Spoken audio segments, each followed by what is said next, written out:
నమస్కారం. నా పేరు కేతిరెడ్డి జగదీశ్వర్ రెడ్డి. తమిళనాడు తెలుగు యువశక్తి వ్యవస్థాపక అధ్యక్షుడిని.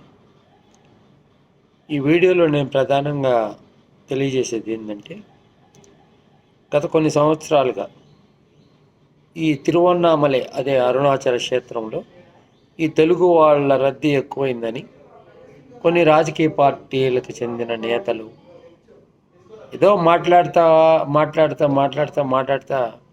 ఇది ఒక ఏర్పాటువాదం, అంటే భారతీయులము అనే ఒక వాదం కంటే తమిళ వాళ్ళు తెలుగు వాళ్ళు అనే వాదాన్ని పెంపొందించే విధంగా మాట్లాడడం జరుగుతుంది. ఆ రాజకీయ పార్టీల ఉనికి కోసం మాట్లాడే వ్యవహారంలో ఇది ఒక భాగం.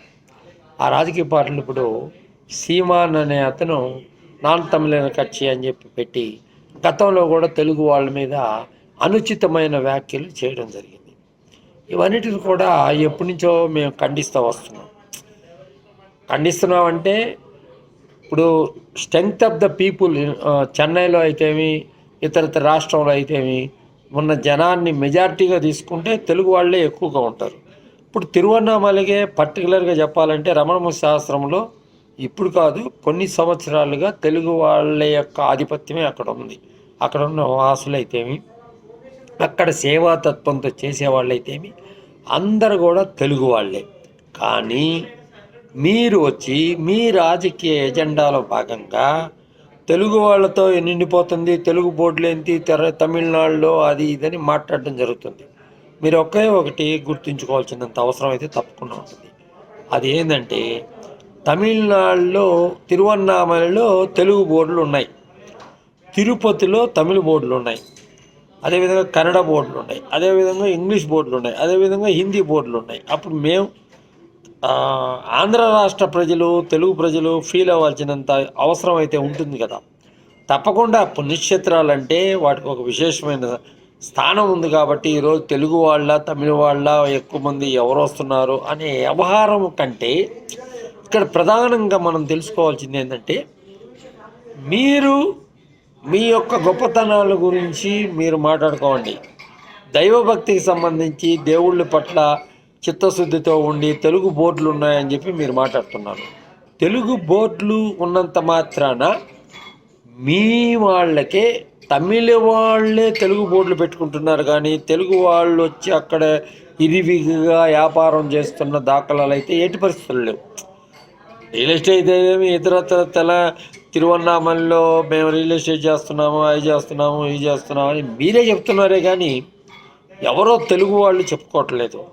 కొన్ని ఆశ్రమాలు అంటారా, ఆశ్రమాలు అనేవి ఇప్పుడు ప్రతి ఊర్లో షిరిడీలో కూడా ఆంధ్ర వాళ్ళకి సంబంధించిన అన్నదాన సత్రాలు ఉన్నాయి, అన్నీ ఉన్నాయి. ఎక్కడ పుణ్యక్షేత్రాల్లో తెలుగు వాళ్ళు ఎక్కువగా వస్తారో అక్కడ ఆ రకంగా లోకల్ కెలామిటీస్లో అందరినీ తీసుకోవడం జరుగుతుంది. ఇది చరిత్ర కలిగిన సత్యం అన్నమాట. మీరు ఇప్పుడు తిరువన్నామలైకి వచ్చి తెలుగు వాళ్ళు వచ్చి ఇంత భక్తిదాయంతో ఉండి ఆ టెంపుల్ అయితేమి ఇతరత్ర ఏందైతేమి ఆ ఊరు అభివృద్ధిలో ఒక భాగస్వాములైన దానికి ఒక తమిళ వాళ్ళుగా నిజమైన తమిళవాదులుగా మీరు సంతోషపడాలి. భాషా సంయుక్త రాష్ట్రాలుగా విడిపోయిన తర్వాత చెన్నై నగరం అయితేమి ఇతరత్ర రాష్ట్రంలో ఉన్న తెలుగు వాళ్ళందరూ అయితేమి అక్కడే ఉండిపోయారు. మేము వెళ్ళం ఆంధ్రాకి అని చెప్పి ఉండిపోయారు. అప్పటి నుంచి తమిళ్ తెలుగు అనే భేదం లేకుండా సహోదర భావంతో మెలుగుతున్న క్షణముల్లో మీరు ఈ రకంగా ఏర్పాటువాదం దృష్టితో మీరు ఈ విధంగా మాట్లాడడం, శోభన్ బాబు స్టాచ్యూ పగలు కొడతామని ఆ రోజు మాట్లాడారు. అదేవిధంగా వడివేలి సినిమా తెనాలి రామాన్ని తీసినప్పుడు కూడా ఇదే విధంగా మాట్లాడారు. మీరైతేమి నెడుమారనైతేమి మీ చర్యలు మీ గోడలపైన రాసుకునేది తెలుగు వాళ్ళని తరిమి కొట్టండి అని రాసుకునేది, వీటికంతా మీ తాటాకి సప్పులకంతా ఎవ్వరు భయపడరు.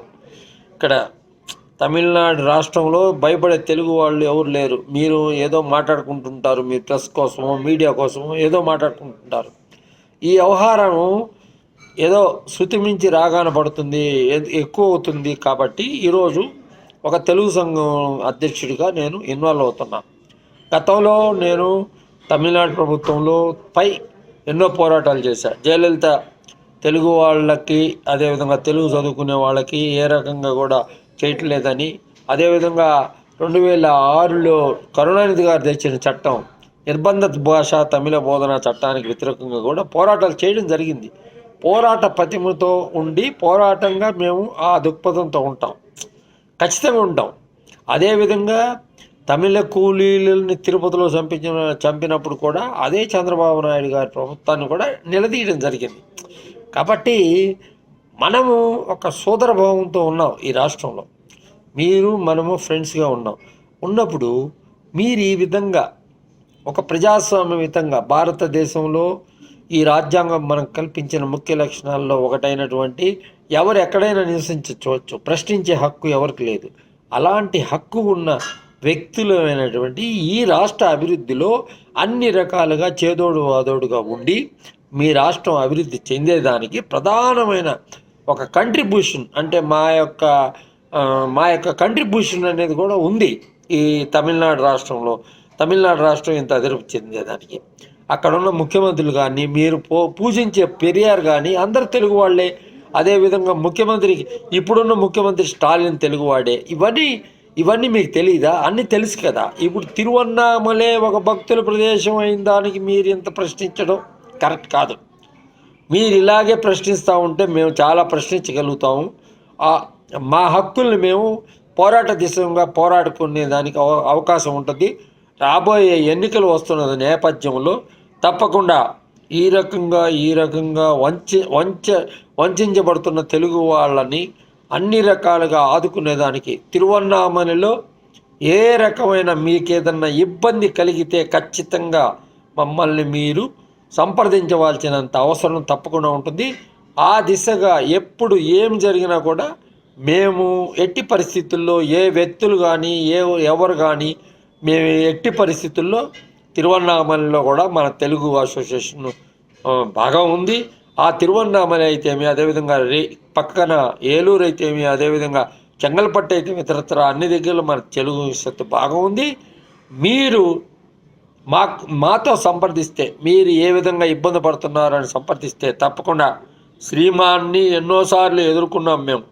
శ్రీమాను, నెడుమారను ఇటువంటి వ్యక్తులు మాట్లాడే మాటలకి తిప్పికొట్టి వారికి సరైన విధంగా బదులు చెప్పడం జరిగింది. కాబట్టి ఎట్టి పరిస్థితుల్లో ఈ యొక్క తమిళ్ తెలుగు అనే భేదము పుణ్యక్షేత్రాల్లో ఉండకూడదు అని చెప్పేసి రాష్ట్ర ప్రభుత్వం, అదే స్టాలిన్ ప్రభుత్వం అయితేమి, అటు చంద్రబాబు నాయుడు ప్రభుత్వం అయితేమి, ఇటు